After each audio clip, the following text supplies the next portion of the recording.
Do you know what the biggest political mistake of the last decade was? They thought Gen Z was stupid. Gen Z is the first generation in human history that grew up understanding algorithms better than governments. The government cut the wires, but the kids, they just went wireless. You have only two options for food every day. One is rava idli, another is rava upma.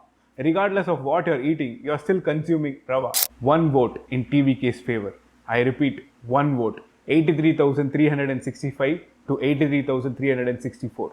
Now, if that is in cinema, I don't know what else is. C. Joseph Vijay Enumnan. CJP, or in Tamil, Karpambuchi Jananayaga Kachi. They used Bluetooth mesh networks, offline messaging apps, VPN sharing in group chats. They turned every smartphone into a resistance machine. In Bangladesh, students exploded. The government pushed a deeply unfair quota system, and then they did what all governments always do. People have been trying to instigate the Indian Gen Z for a political change.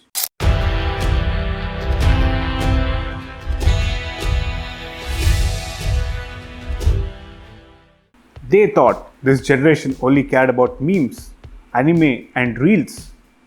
Attention span of a goldfish. But they missed something dangerous. Gen Z is the first generation in human history that grew up understanding algorithms better than governments. They didn't just use the internet, they became it. This generation was raised by the internet. They don't wait for newspapers, they don't trust TV debates, they don't follow political parties, they follow creators. And when millions of young people start believing the same thing at the same time, that becomes political power. Old politicians built rallies. Gen Z is building movements. To understand what happened in Tamil Nadu, we need to understand what is happening in the world. In Bangladesh, students exploded. The government pushed a deeply unfair quota system, and then they did what all governments always do. They shut down the internet. They thought silence kills movements. But Gen Z doesn't work like older generations. They used Bluetooth mesh networks, offline messaging apps, VPN sharing in group chats. They turned every smartphone into a resistance machine. And within weeks, a regime that looked untouchable started collapsing. The government cut the wires, but the kids, they just went wireless. Then came Kenya. The government introduced a finance bill that taxed people's survival, fuel, food, daily living. But what shocked the world wasn't the protest, it was the structure, or rather, the absence of one. These protesters had no leaders, no central command, no political party. They called themselves leaderless, tribeless, and fearless. Imagine trying to arrest a movement which is basically memes with Wi-Fi. They used AI tools to explain corruption better than news channels. They turned boring economic jargon into viral slang. They spammed politicians' inboxes like a DDoS attack. And suddenly, young people were not just consuming content, they were weaponizing it. How can you cut the head of a leader of a leaderless movement? And then, Tamil Nadu happened. If you are not living under a rock, you would have known by now that actor turned politician Vijay stormed the TN 2026 elections and won 108 seats in his first attempt and set an unprecedented historical victory. C. Joseph Vijay Enumnan. For over 60 years, Tamil Nadu politics was controlled by two giants, the DMK, built by M. Karunanidhi, and then the AIADMK, which split from the DMK and was built by MGR and then later Jayalalitha. Think of it like this. You have only two options for food every day. One is rava idli, another is rava upma. Regardless of what you're eating, you're still consuming rava. Political analysts said that breaking this duopoly was impossible. And to be honest, they had a point. Because Tamil Nadu does not vote rationally. They vote emotionally, they vote sentimentally, and they vote culturally. Imagine like this. Can you ever expect an RCB fan supporting for CSK or Mumbai Indians? Similarly, that's how Tamil Nadu politics was. And nobody understood this better than Vijay. Well, Vijay was making films, he was also building something else. Here's what nobody in politics was watching. 2009. He unified all of his fan clubs under one organization, 85,000 units, every district of Tamil Nadu. He called it Vijay Makkal Iyakam, the people's movement.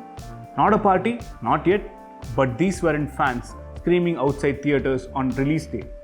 They were people showing up every single week for blood camps, flood relief, welfare drives with the discipline of a political cadre. They just didn't have a ballot paper in their hands yet. But here's why nobody really understands how TVK won. Vijay did not just win because of his cinema alone. He won because political constituencies realized Gen Z's attention economics. The old traditional parties thought it was 2005. Big cutouts, huge rallies, TV advertisements, newspaper advertisement. But the real battle, the real war, it was happening in Instagram and Facebook.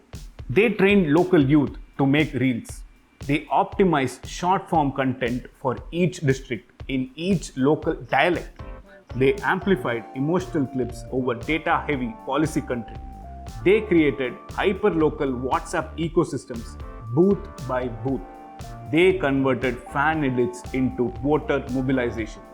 And most importantly, they made young first-time voters feel seen. That is the masterstroke. Not ideology, identity. An 18-year-old boy sitting in his hostel room making an edit for Vijay. Now that is identity. Ownership economy is much bigger than a 62-year-old political dynasty or a political mission. Vijay included everybody and everybody felt that this victory was their own. 85.1% voter turnout. Highest in Tamil Nadu's recorded history. Tamil communities across 6 continents stayed up throughout the night to follow the vote count. The Election Commission arrested foreign nationals trying to vote on fake documents. People were flying in from Singapore, London, Toronto specifically to cast one vote. That is the kind of election this was. Tirupattur constituency, a TVK candidate against a sitting minister who has been an MLA since 2006. The margin of victory, 1 vote in TVK's favor. I repeat, 1 vote, 83,365 to 83,364. Now, if that is in cinema, I don't know what else is. And just when everybody thought this only works for celebrities, the internet went and did something really crazy. Meet the Cockroach Janata Party, CJP, or in Tamil, Karpambuchi Jananayaga Katchi. A political movement born almost entirely from internet satire. It started after controversial remarks that compared unemployed youth and online culture to cockroaches. This triggered something that older political strategists never saw coming: humiliation. And Gen Z converts humiliation into memes faster than any generation in history. Older generations protest with anger, while Gen Z protests with irony. Now, it is much harder to arrest irony when compared to anger.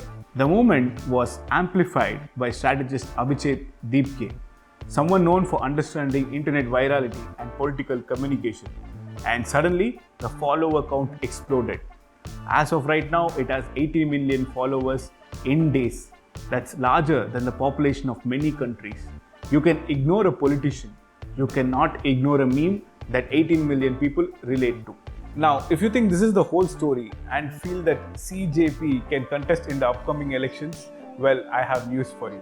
Now, people have gone and found out who are these actual 18 million followers behind the CJP party. Now, a shocking result is that 50% of these followers are from Pakistan. 25% further are from USA and Bangladesh. So, the actual Indian people who are following these people are only 25%. Now, people have started to connect the dots. Ever since there was an outburst by the Gen Z in Nepal, followed by Bangladesh as well as in other parts like Kenya, people have been trying to instigate the Indian Gen Z for a political change.